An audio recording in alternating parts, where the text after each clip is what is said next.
बच्चों, कैसे हो आप सब। आज अपन करने वाले हैं एक्सरसाइज 11.4 के क्वेश्चन नंबर 1 को ही करने वाले हैं शुरुआत से, ठीक है। तो देखिए क्या है, निम्न के उत्तर सत्य और असत्य में देने, अपने उत्तर का कारण भी लिखिए यदि संभव हो तो, ठीक है। तो दो समरूप त्रिभुजों में की संगत भुजाओं का अनुपात 4:9 है, ठीक है। तो इन त्रिभुजों के क्षेत्रफलों का अनुपात भी 4:9 होगा। तो देखिए, चूंकि ये पहली तो बात क्या है कि कथन असत्य है, असत्य है। और असत्य क्यों है? क्योंकि अपन ने पढ़ा है क्षेत्रफल प्रमेय से क्या होगा। क्षेत्रफल प्रमेय से दो समरूप त्रिभुजों के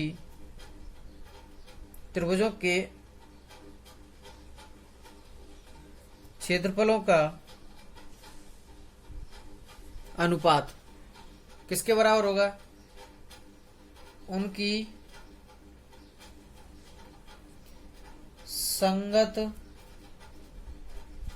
भुजाओं के वर्गों के अनुपात में होगा। तो देखिए, ये वर्गों के अनुपात में होगा, इसलिए ही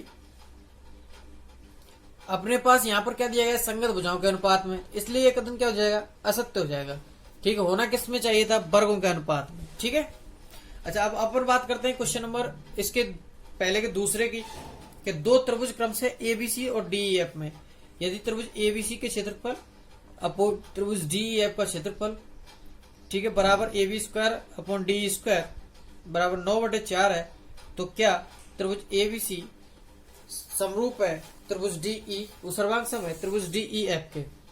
तो देखिए क्या है कि मैं लिखता हूं असत्य है, और असत्य क्यों है इसका भी अपन कारण लिखने वाले हैं। तो देखिए क्या होगा कि चूंकि यदि समरूप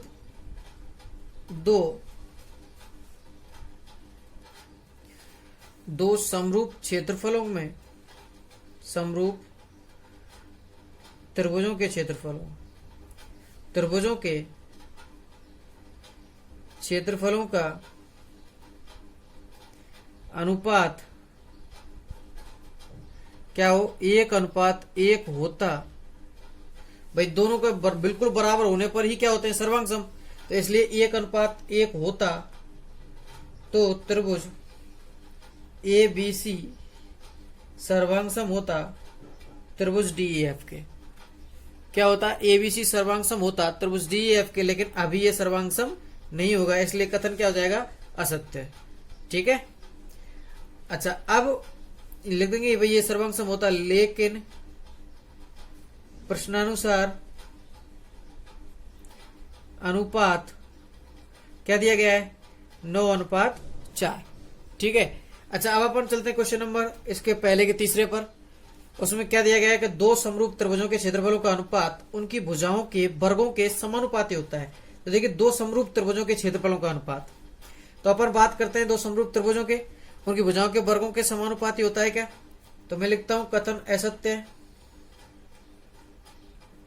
और असत्य क्यों है उसका भी मैं कारण दे रहा हूं कि क्षेत्रफलों का दो समरूप त्रिभुजों के क्षेत्रफलों का अनुपात उनकी संगत भुजाओं के वर्गों के समानुपाती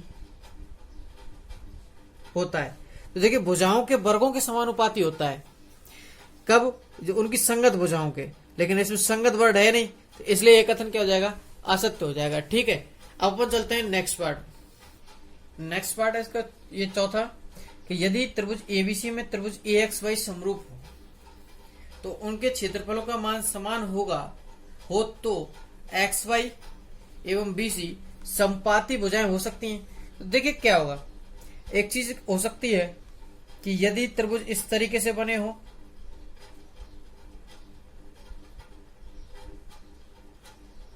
एक तो दोनों के क्षेत्रफल समान हो और ये ए हो बी सी और ये एक्स वाई हो, इस तरीके से हो सकता है।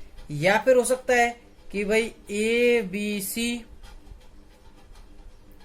और एक्स वाई भी इन्हीं पॉइंटों पर हो, तभी तो अपन लिख सकते हैं कथन सत्य है।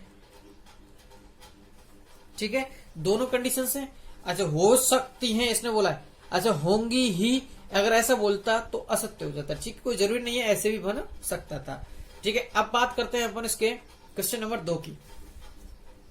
क्वेश्चन नंबर 2 में क्या देगा कि त्रिभुज एबीसी समरूप है त्रिभुज डीईएफ के, उनके क्षेत्रफल क्रम से 64 सेंटीमीटर स्क्वायर बराबर 121 और 121 सेंटीमीटर है। यदि ईएफ बराबर 15.4 सेंटीमीटर, ईएफ का मान अपने पास दिया गया है, तो बीसी का मान ज्ञात करवा रहा है। तो देखिए पहली बात तो ये संगत भुजाएं क्या है, संगत भुजाएं हैं। तो आइए करते हैं सॉल्यूशन। सॉल्यूशन में अपने पास दिया क्या है कि चूंकि त्रिभुज ए बी सी समरूप है त्रिभुज डी ई एफ के, ठीक है, तो ये दोनों समरूप हैं।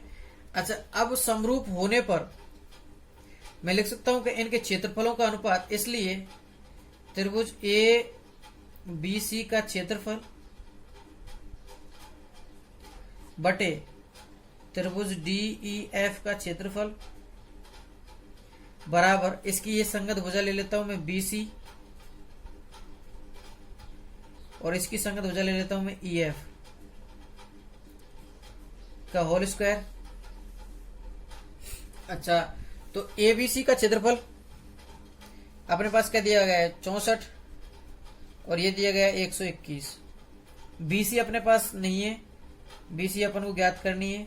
ईएफ अपने पास दी गई है 15.4 और उस पर दिया गया है स्क्वायर हो गया अपना। देखिए मैं लिख सकता हूं इनको, भाई मैं वर्गमूल दोनों तरफ कर देता हूं, तो इधर तो आएगा 8, ये आएगा 11 और बीसी बराबर 15.4।